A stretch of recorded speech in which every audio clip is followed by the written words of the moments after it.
नमः सिद्धेभ्यः।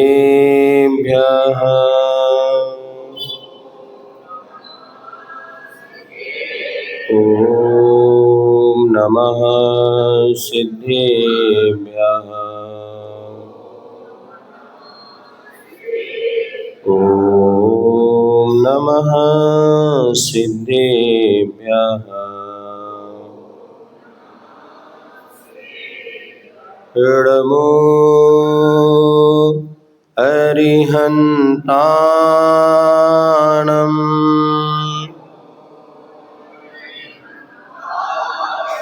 इडमो सिद्धाणम्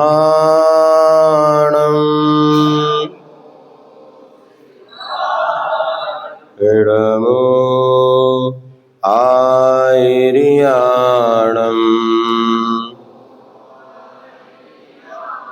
इडमो उवज्झायाणम्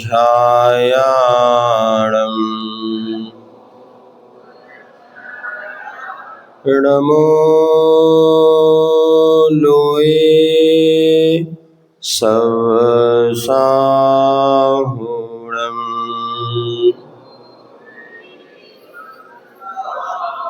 जय बोले अहिंसा परमो धर्म की। शासन नायक भगवान महावीर स्वामी की। आचार्य भगवान श्री कुंद कुंद महाराज की। आचार्य गुरुवर श्री विद्यासागर जी महाराज की। आचार्य श्री समय सागर जी महाराज की।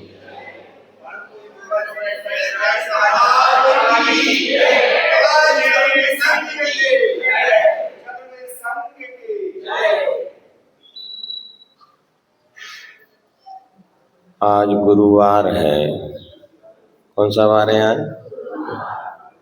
तारीख कितनी है? 9/25। 25/9/25। और आज के मांगलिक अवसर पर, आज गुरुवार के दिन पर, आज से चंदन नगर भोपाल में स्थित पार्श्वनाथ प्रभु की छत्र छाया में एक साधना शिविर का प्रारंभ हो चुका है। ओम सामायिक मंत्र साधना शिविर। कार्य जब कुछ भी किया जाता है, उस कार्य को करने के पहले कोई ना कोई उद्देश्य बनाया जाता है, और वह उद्देश्य बना करके और जब लोगों का समूह एकत्रित होता है तो एकत्रित समूह को शिविर की संज्ञा दी जाती।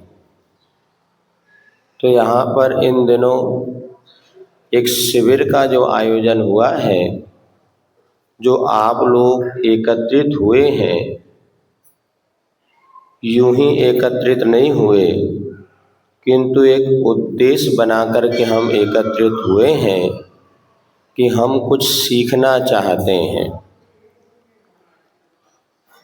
कल आपके सामने एक बात रखी थी कि संसार का प्रत्येक प्राणी अपने जीवन को सुखी बनाने के लिए पुरुषार्थ करता है, और करना भी चाहिए।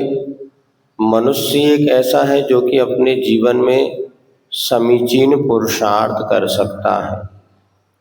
शेष गतियों में तो ऐसा है कि हमें जो मिला है उसको ही भोगना है, उसके अनुसार ही अपने जीवन में थोड़ा बहुत परिवर्तन किया जा सकता है। किंतु मनुष्य गति एक ऐसी गति है, यहाँ समीचीन पुरुषार्थ करके व्यक्ति भगवान भी बन सकता है, तो गलत काम करके नरक में भी जा करके, निगोद में जा करके दुखों को भोग सकता है। हमें मनुष्य जीवन मिला है, जैन कुल मिला है, तो मात्र जीवन का निर्वाह नहीं करना, किंतु कुछ ऐसा निर्माण किया जाए कि जीवन में निर्वाण की हम प्राप्ति कर सकें। निर्वाह, निर्माण और निर्वाण, 3 शब्द हैं। कौन कौन से? निर्वाह, निर्माण और निर्वाण। निर्वाह माने होता है खाना पीना, पंचेंद्रिय के विषय भोगना और अंत में मरण को प्राप्त हो जाना। तो जितने प्राणी दुनिया में जन्म लेते हैं सबका निर्वाह होता है। चिड़िया को आप देखो, चिड़िया भी अपने भोजन पानी की व्यवस्था कर लेती है, उसके भी बाल बच्चे होते हैं, होते नहीं होते? जो उसकी भी फैमिली होती है और सब व्यवस्था बन जाती है और अंत में वो जीवन उसका पूर्ण भी। अरे चिड़िया को तो छोड़ दो, वो तो बहुत आनंद में।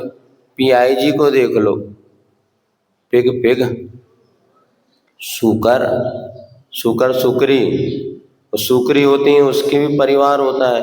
और तुम तो बेटा 2 ही में घबरा रहे हो, वो तो एक ही बार में 8-10 बच्चों की माँ बन जाती। 8-10 बच्चे होते नहीं होते, 10-12 बच्चे, और सब फुल फैमिली के साथ। कहाँ रहती वो? कोई बढ़िया व्यवस्था देते क्या आप उसको?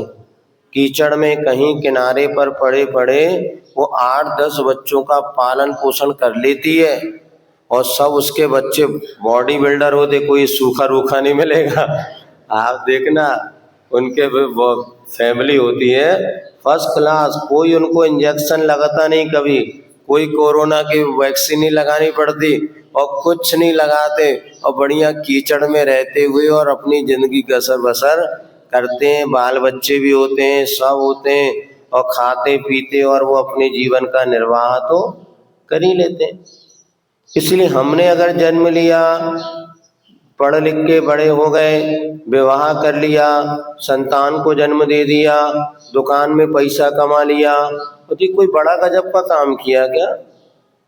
जो पैसा नहीं कमाते क्या उनकी जिंदगी नहीं चलती? बोलो महाराज, हमसे पूछो कितनी मेहनत करके पैसा कमाया। अभी बहुत सारे लोग हैं जो कमाने निकल गए, क्योंकि उनको उसी धन के विषय में लगता है इसी से सब कुछ मिलेगा, लेकिन वास्तव में माँ धन कमाने से कुछ नहीं है।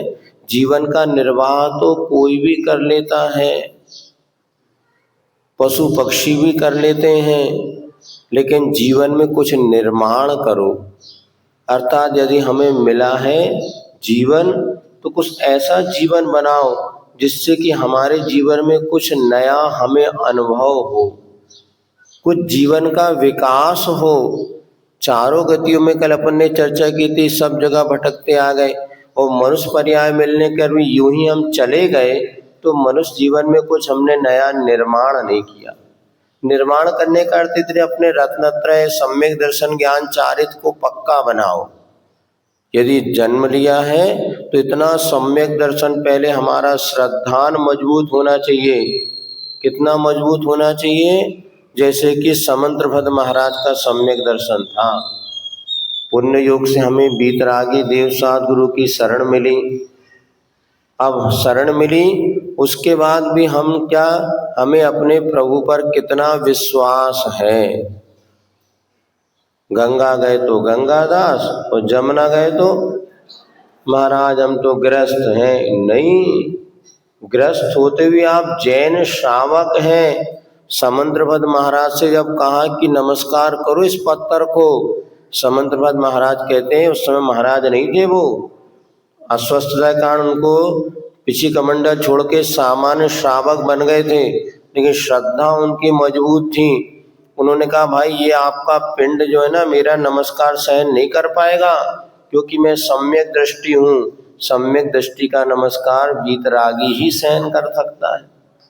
सोने शेरनी का दूध तो स्वर्ण पात्र में ही ठहरेगा। बोले नहीं, तुमको करना पड़ेगा, देख लो। और उन्होंने जैसे भगवान की स्तुति पढ़ना प्रारंभ की और 8वें चंदप प्रभु की स्तुति पढ़ी, चंदप प्रभम चंद मरीचि गौरम, इतना कहते से वंदे विवंदम महताम शीन्द्रम, वो पाषाण खंड 2 टुकड़े हो गया, उसमें से चंदप प्रभु भगवान की प्रतिमा प्रकट।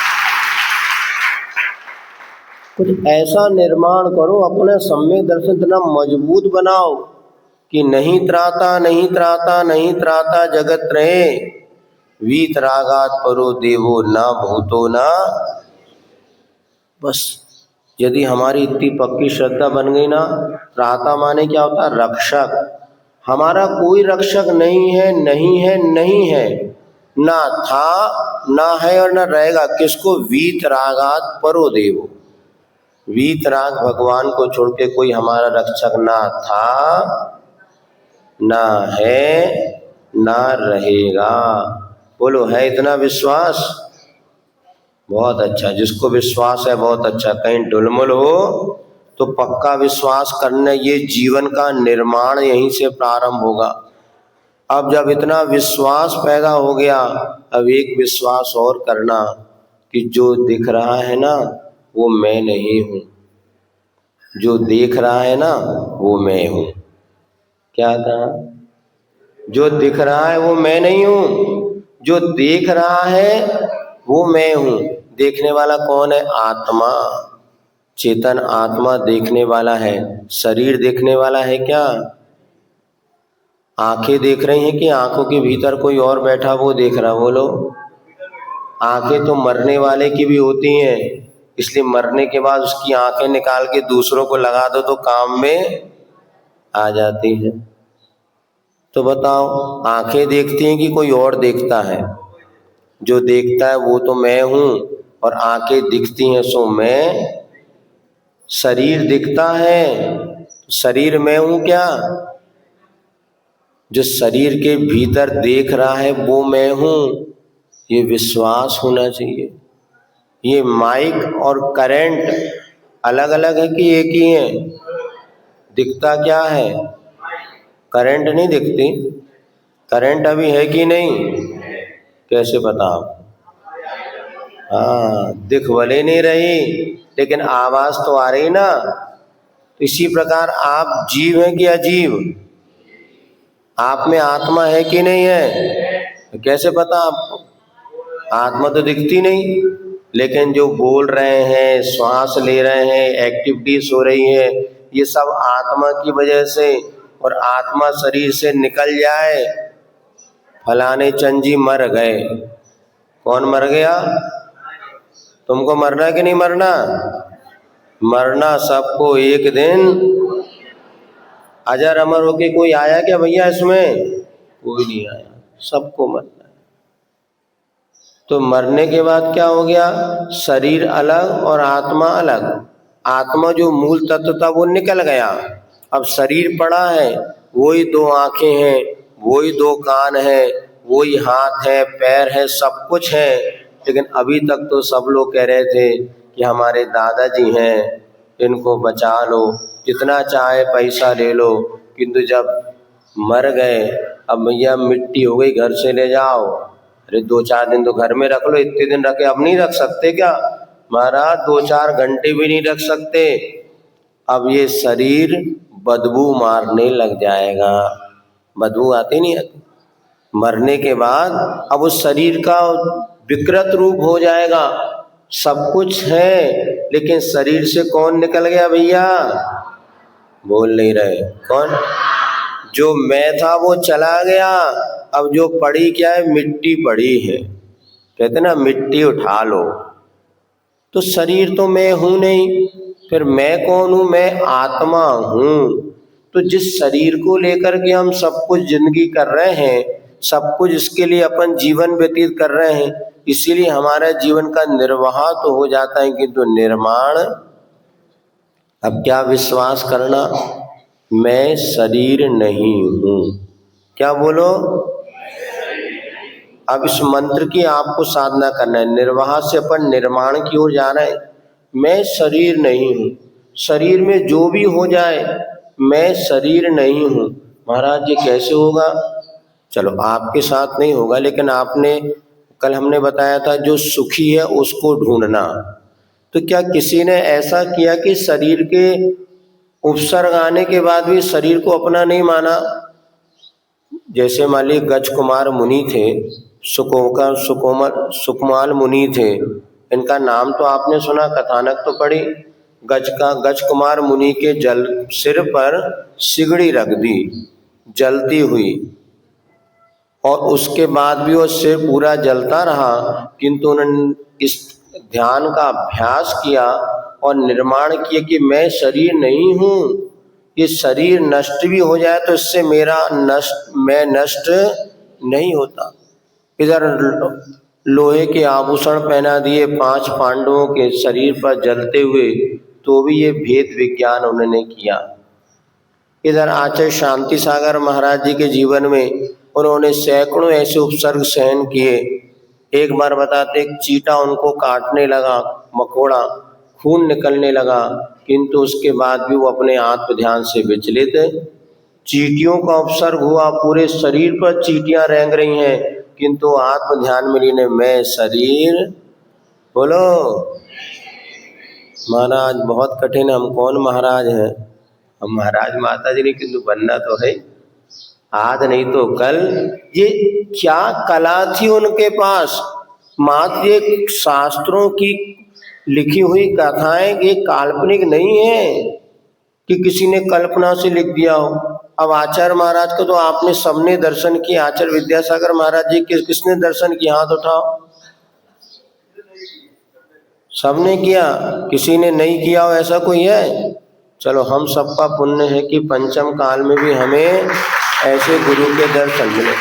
अब आचार्य महाराज को आपने जब दर्शन किए तो आहार भी देखा होगा, दिए भी हैं। चलो बहुत पुण्यशाली हैं आप लोग, आने वाली पीढ़ी को ये पुण्य का अवसर मिलने वाला। इसलिए अपने सौभाग्य को सराहो कि ऐसे गुरु के युग में हमने जन्म लिया, जिन्होंने साक्षात तीर्थंकर की चर्या हमें बतला दी, और उनके दर्शन करते से आज उनके भले नहीं, लेकिन उनकी परंपरा में आचार्य श्री समय सागर जी महाराज ऐसे अनेक मुनिराज के दर्शन यदि हो रहे हैं, ये भी हमारा सौभाग्य है। अब देखो आचार्य महाराज के आपने आहार देखे होंगे, तो आहार में कितनी प्रतिकूलता होती है आपको पता है? यदि टीन शेड हो तो पूरा टीन ही बचते हैं, और आहार देने में लोग क्या देते हैं, कैसे भीड़ भड़क्का मचाते हैं, और देने के समय हाथ में क्या देते? सूखी दाल, रोटी, सब्जी, वो भी नमक नहीं, मीठा नहीं, किसी प्रकार का ड्राई फ्रूट्स नहीं, लेकिन उनके चेहरे की मुस्कान। कभी आहार के समय आपने उनको उदास देखा क्या? कभी चेहरे पे मलिनता देखी क्या? हम भी महीनों गए, लेकिन ऐसा मुस्कुरा के जैसे कि हलवा पूड़ी, कोई बढ़िया गुलाब जामुन, इधर तो सब कुछ खा रहे फिर भी मुंह फुलाए रहते, कछु नहीं बनो है, सब कुछ माल टाल खा रहे फिर भी कैसे नाक सुकोड़े रहते। तो ये है निर्माण, जीवन का कैसा निर्माण किया उन्होंने, रूखा सूखा भोजन करते हुए चेहरे पर प्रसन्नता, क्योंकि मैं शरीर, बस साधना करना है ना।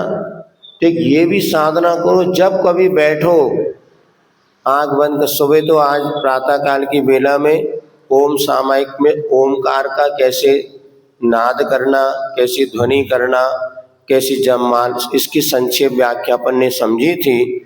अब यहाँ पे भी आपको बता रहे और मंत्र इसके साथ जोड़ना।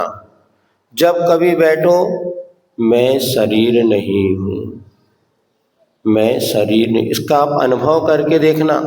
आपके शरीर में होने वाला तकलीफ या कष्ट, कितना भी सिर दुख रहा हो, आंख बंद करके थोड़ा अभी आपकी भूमि में क्या में 100 नंबर नहीं मिलेंगे, ये भी बता, वो तो महाराज बनने पड़ेंगे, हमको भी नहीं मिलेंगे। लेकिन इन्होंने क्या किया था? यही साधना की थी। आचार्य विद्यासागर जी हो, आचार्य शांति सागर जी हो, गजकुमार मुनि हो, समुद्रवत महाराज हो, पांडव, ये सब ने एक ही साधना की थी। क्या साधना की थी? मैं शरीर नहीं हूँ। यही सम्यक दर्शन है कि स्पष्ट हम देख रहे हैं सारी जिंदगी कि फलाने चंद जी चले गए, वो चले गए, जाने वाला चला गया, शरीर पड़ा है, लेकिन अब तक हम जिंदा रहते हैं तब तक शरीर कोई सब कुछ है। शरीर के परिवर्तन में सारा का सारा जीवन सुख और दुखमय हो जाता है। किसी ने कह दिया कितने स्मार्ट दिख रहे हैं, क्या बढ़िया गोरे नारे दिख रहे, तो फूल जाते हैं, और देखो मुरझा है शरीर में, कैसा आपका कुछ भी नहीं है, तो तुरंत मन अपना उदास हो जाता है। तो शरीर में हूँ क्या? नहीं, मैं शरीर में तो हूँ। शरीर में माने इन, मैं शरीर में हूँ, किंतु शरीर सो मैं, आई एम नो, मैं शरीर नहीं हूँ, किंतु मैं शरीर के भीतर हूँ। जो बोल रहा है ना वो मैं हूँ, जो सुन रहा है ना वो मैं हूँ, किंतु ऊपर से जो आपको दिख रहा है ये शरीर मैं नहीं हूँ। यदि इतनी हमारी धारणा बन गई तो जीवन का निर्माण होने में वक्त नहीं लगना। पहली बात तो परमात्मा को जानो, नहीं तो आत्मा को जानो। दो चीजें हमारे सामने, आत्मा और परमात्मा। सबसे पहले परमात्मा का सही स्वरूप जानो। परमात्मा कौन? जिसने राग द्वेष काम आदि जीते सब जग, ये हमारे परमात्मा है। इनकी आराधना से हमें सच्चा सुख मिलेगा। अन्यथा शरणम नास्ति, बोलो त्वमेव शरणम मम तस्मात् कारुण भावेन रक्ष रक्ष।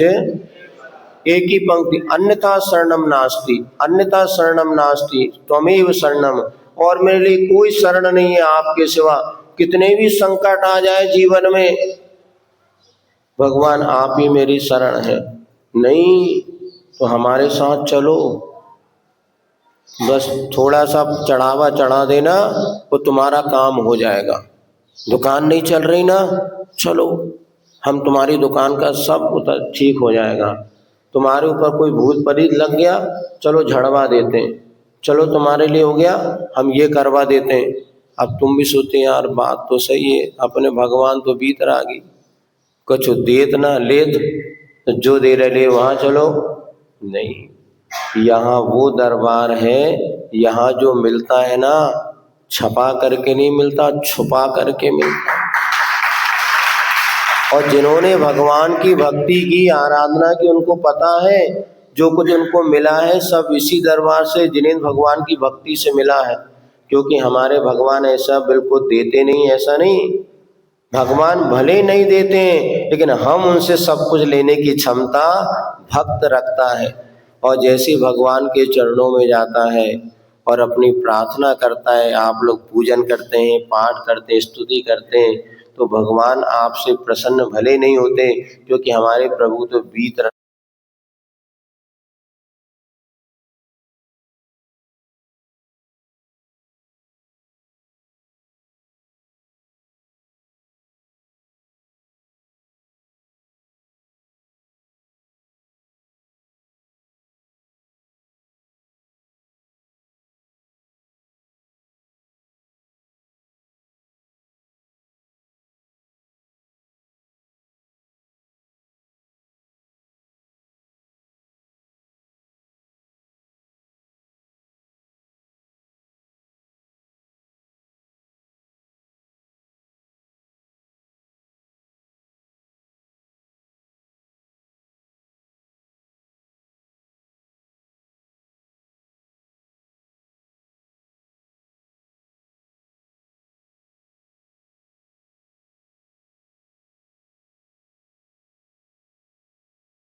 अपने को धारणा बनाना है। इसमें आप देखते कितना भी आपको तकलीफ हो, सुबह आपको बताया था प्राण मुद्रा, है ना, सुबह बताया था ये प्राण मुद्रा, इसको लगाओ 15 मिनट का, एक ही धुन लगाओ, मैं शरीर नहीं हूँ, मैं शरीर नहीं हूँ, क्योंकि इसके मन की एकाग्रता की। और ये आप एक बार धारणा में सामायिक में भी करके देखना, उस इसी के इसको कहते हैं धारणा। जैसे कोई आपको पागल कहे, एक बार में नहीं सुनते, 2-3 बार में लगता सही में पागल नहीं हूँ। इतने बार इंडियन का सब लोग मुझे पागल कह रहे, तो हो सकता मैं पागल हूँ, देखना धारणा बन जाएगी। तो जब हम बार बार मैं शरीर नहीं हूँ, शरीर नहीं हूँ, शरीर नहीं हूँ, ये रटते रटते रटते रटते आचार्य ने लिखा है समय आदि में कि अपने आप शरीर के प्रति ममत्व होता है। उन्होंने कहा सोहम सोहम परमात्मा हम कैसे साधना करें। उदाहरण दिया, गुरु ने कहा शिष्य ने पूछा गुरु से कि गुरु महाराज आत्मा की अनुभूति कैसे हो, मैं कैसे जानूं कि मैं आत्मा हूँ, तो शरीर ही सब कुछ हो। उन्होंने कहा तो सोहम की साधना करें। बोले भगवान जी को समझ में आत्मा नहीं आता, आपको कोई दूसरा उपाय बताओ। ठीक है, बोले अब तू ये धारणा बना कि मैं भैंसा हूँ, एक गुफा में चला गया, बोले मैं भैंसा हूँ, मैं भैंसा हूँ, भैंसो हम महिषो हम महिषो हम, और रट लगाया महिषो में। और 3 दिन जो भैंसा तो देखा ही था उसने, तुम लोगों ने देखा नहीं था, भैंस तो देखी होगी, और भैंस और भैंसा तो एक ही चीज है। अब भैंस देखी होगी तो मैं भैंस हूँ, और करते करते करते करते बताते, अब वो ऐसा ध्यान में लीन हो गया। गुरु पहुंचे, बोले भैया चल समय हो गया, बाहर निकल। तो बोले गुरुजी मैं कैसे निकलूं, इतने बड़े सींग हैं मेरे, कहीं अटक गए गुफा के दरवाजे में। तो गुरु समझ गया कि इसको महिषो का धारणा पक्की बन गई, अपने आप को भैंसा मानने लगा। फिर गुरु अंदर गया, उसको झलोरा और एक चाटा लगा, चल रे कहाँ तू भैंसा है, तू तो आदमी है, मेरा शिष्य, चल, और पकड़ के ले आया। अरे बोले जब महिषो की साधना करते भैंस जैसे अनुभव कर सकते हो, तो मैं परमात्मा स्वरूप हूँ, मैं शुद्धात्मा हूँ, मैं आत्मा हूँ, मैं शरीर नहीं हूँ। ऐसी धारणा जब बनाई जाएगी ना, तो देखना आपको एक दिन में नहीं होगा। अभी श्रावक की भूमिका में तो बहुत समय रहेगा, क्योंकि धारणा भी बन गई है, तो हमारा सम्यक दर्शन पक्का। सुन रहे आप भले अनुभव कर ही नहीं करो, लेकिन यदि तुम्हारी धारणा और मन में पक गई मैं शरीर नहीं हूँ, मैं तो आत्मा हूँ, और मच्छर आया तुरंत भगा दिया, तो भी सम्यक दृष्टि आप है, क्योंकि आपको विश्वास है कि ये शरीर अलग है, आत्मा, तो ये निर्माण होगा। कम से कम सम्यक दर्शन हमारा ऐसा मजबूत हो जाए, सपने में कोई तुमसे पूछे तुम कौन हो, मैं आत्मा हूँ, मैं शरीर, और ऐसी धारणा बन जाए तो हमारे जीवन का निर्माण हो गया।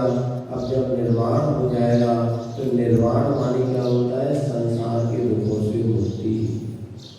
आज भगवान महावीर मोक्ष है, इसका क्या हो गया, जितने आत्म कर्म थे उससे वो छूट गए, अब उनको कभी संसार के दुख होने वाले नहीं है। हम तो कितना भी कर ले, लेकिन संसार में दुख तो हर किसी को कहूँ न सुख संसार में सब जग देखो चार। तो जिन्होंने निर्वाण प्राप्त कर लिया था, सारे के सारे दुखों से मुक्ति प्राप्त कर ली, तो हम सबको क्या प्राप्त करना है, बोलो, संसार के दुखों से मुक्ति। पहले लक्ष्य तो बनाओ। आप यहाँ पर आकर के क्यों प्रवचन सुन रहे हैं, क्यों पूजन करें, क्यों आप स्वाध्याय कर रहे हैं, क्यों गुरु की बात सुन रहे हैं, क्यों कर रहे हैं बताओ। देखो जब तक क्यों करना ये निर्णय नहीं होगा, तब तक सारी यात्रा बेकार है। हम ये क्रिया ध्यान साधना आखिर क्यों करना है, तो हमारे सबका एक ही लक्ष्य होना चाहिए, सकल कर्म क्षयार्तम। पूजन करते ना हम लोग, भक्ति करते क्या बोलते हैं, सकल कर्म क्षयार्तम भाव पूजा वरना स्तव समेतम सिद्ध भक्ति। तो लक्ष्य हमारी जिंदगी का क्या, पहले लक्ष्य निर्धारित करो। सुन रहे काय के लिए पूजन कर रहे हैं, कर्मों के क्षय के लिए। बोले जल्दी से, पूजन क्यों करते हो? स्वाध्याय क्यों करते हो? प्रवचन क्यों सुन रहे हैं? आहार क्यों देते हैं? बेटा देख रहे महाराज का करेगा, पता है महाराज का करेगा, ये देखने जाते हैं आहार कर्मों की जय के लिए। हमारे पेट भरने के लिए कोई आहार नहीं देते, कितने स्वार्थी लोग हैं। महाराज तो आहार क्यों देते हैं? महाराज का पेट भरे, महाराज स्वस्थ रहे, इसलिए कि हमारे कर्म क्षय हो, इसलिए स्वार्थी दुनिया है। देखो भैया कितनी स्वार्थी दुनिया। बेटा इतना स्वार्थ रखनी चाहिए, कुछ भी करो, हम भी बहुत स्वार्थी है। हम तुम्हें प्रवचन क्यों सुना रहे? बोलो जल्दी से। कर्मों को क्षय के लिए तुम्हारे लिए सुना रहे। हम तो सोच रहे इनको सुनाओ तो हमारी पूरी धर्मोपदेश नाम का एक स्वाध्याय का भेद है कि नहीं, और स्वाध्याय करने से कर्मों की निद्रा होती कि नहीं। तो हम क्यों सुना रहे हैं प्रवचन? तुम्हारे भले के लिए। असली उद्देश्य तो हमारा कर्म क्षय हो। अब दूसरा उद्देश्य देखिए भैया, इनको कोई भला हो जाए। तो आपको बताया कि हम तुम्हें इसलिए उपदेश दे रहे हैं कि तुम सोना बन जाओ, लोहा मत बनो। संसार को छोड़ नहीं पाओगे, हमें पक्का पता है। तुम दीक्षा नहीं लोगे, यहाँ जितने बैठे ना, लेकिन लक्ष्य तो बना सकते ना, लेंगे अलग बातें, लेकिन नाइट बहुमत का जमाना है। अब यहाँ पे जितने लोग बैठे, इसमें 90% लोग ऐसे होंगे कभी सपने में नहीं सोचा था हम मुनि और आरिका बनेंगे। 10% को छोड़ दो, 10% ऐसे भाव में मुनि आरिका बनेंगे। 90% सोचे अभी इनको कोई जरूरत नहीं है, जहाँ है बहुत अच्छे, और एक आध मकान और खरीद ले, एक आध बेटा भगवान आ जाए, दुकान और बोलो, ये सब कर लो, मरते मरते तक ये छूटने वाला। हम दीक्षा लेके कल्याण करें, मोक्ष जाए, हमें सुखी मिले, कर्मों का छव, ऐसा तो उद्देश्य अभी नहीं है। फिर भी हमें उद्देश्य तो बनाना ही पड़ेगा।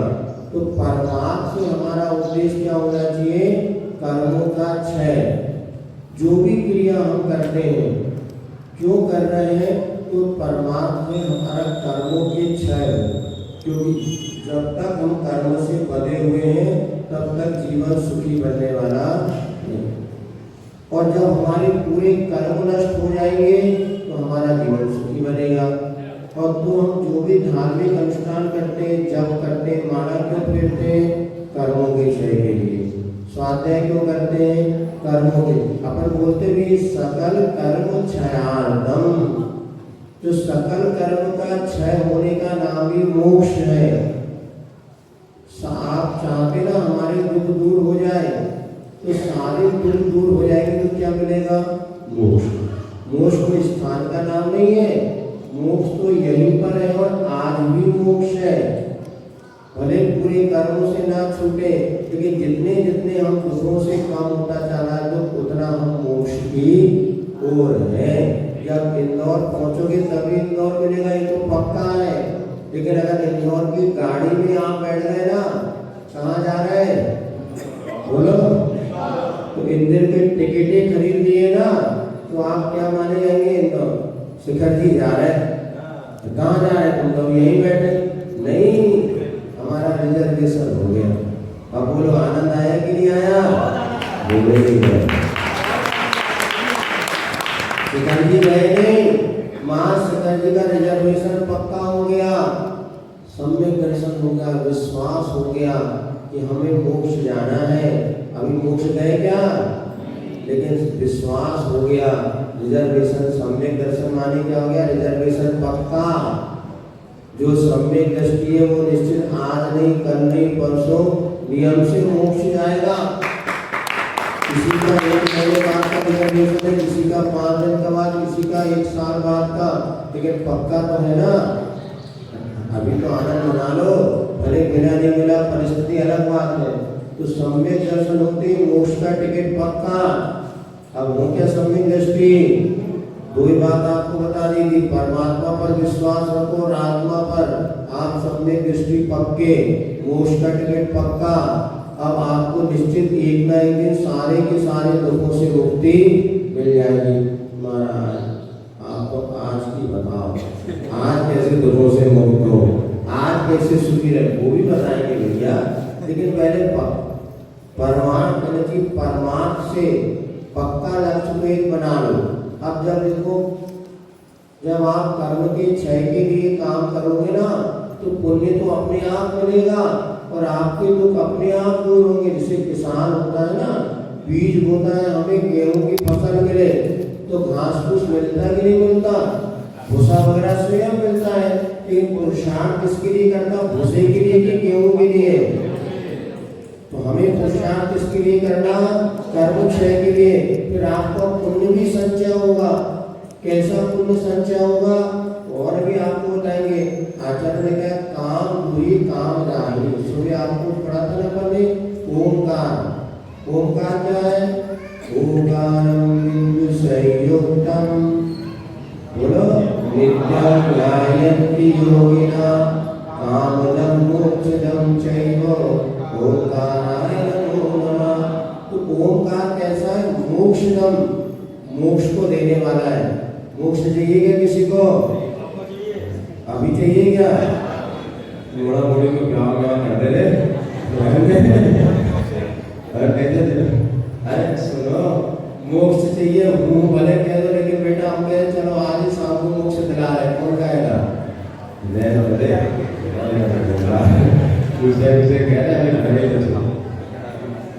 ठीक ठीक, बहुत अच्छा। हाँ, अभी मोक्षदम नहीं, अभी तो कामदम। महाराज मन वांछित फल मिल जाए, जो हमने कर्तव्य जोड़ा वो पहले हो जाए। अब हमने ब्याह कराया तो कहते दोनों को मोक्ष मिल जाए, दोनों के एक साथ मिलने नहीं। हम मियाँ बीवी के एक साथ मोक्ष मिलेगा क्या? बोलो, दोनों जब पुरुष बनेंगे तभी मोक्ष मिलेगा ना। फिर भी काम है, हमें सीता जी और राम की यही कथा हुई थी, बताते राम तो मोक्ष आने के लिए तैयार थे, सीता जी को देव बन गई तो बोले उपसर कर दिया, बोले तुम नहीं जाना मोक्ष से, बेटा जाना दोस्ती अच्छी नहीं।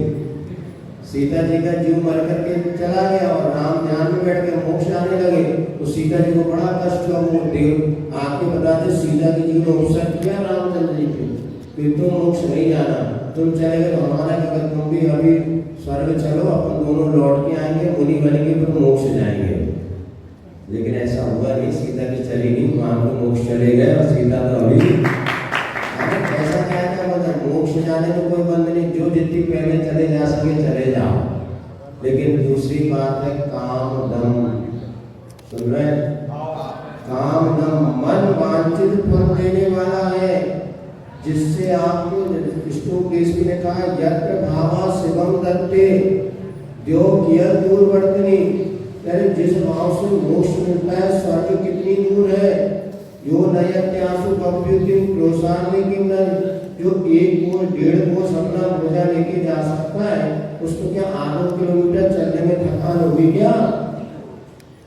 जिन भावों से मोक्ष मिल सकता है, उन भावों से स्वर्ग या सांसारिक वैभव क्यों नहीं मिलेगा? काम दम चाहिए, स्वर्ग संपदा नहीं, किसी भाव में आपको